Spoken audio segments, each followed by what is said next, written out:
Chapter 13, Mishnah 10. A Tahor person was standing inside a tsaras-afflicted house, and he extended his hand out of the house, and his friend placed rings on his fingers.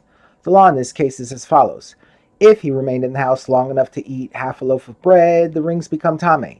Since his hand is subordinate to his body, we view the hand as being where his body is, inside the house. Accordingly, the rings become tameh if the person remained in the house long enough to eat half a loaf. But if he was standing outside the house, and he extended his hand into the house with his rings on his fingers, then he himself remains tahor, since his head and most of his body are outside, but there is a dispute as to the status of the rings. Rabbi Yehuda rules them tameh immediately, as soon as they enter the house. Since the person wearing them remained outside, the rings are considered like objects that entered the house on their own. They therefore become tameh immediately. But the sages say, the rings remain tahor until he waits with his hand outstretched into the house long enough to eat half a loaf of bread. According to the sages, something worn is always considered like the person's clothing.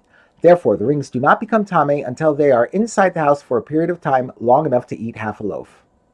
The sages challenge Rabbi Yehuda's ruling that when the person is standing outside, the rings he is wearing become tameh as soon as his hand enters the house.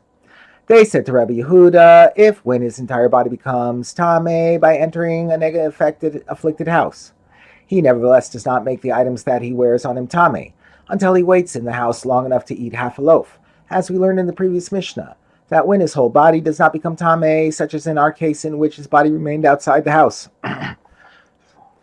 Is it not logical that he should not make the items that are on him tameh until he remains in the house long enough to eat half a loaf? Merely stretching one's hand into a tameh house cannot be treated more strictly than entering the house fully.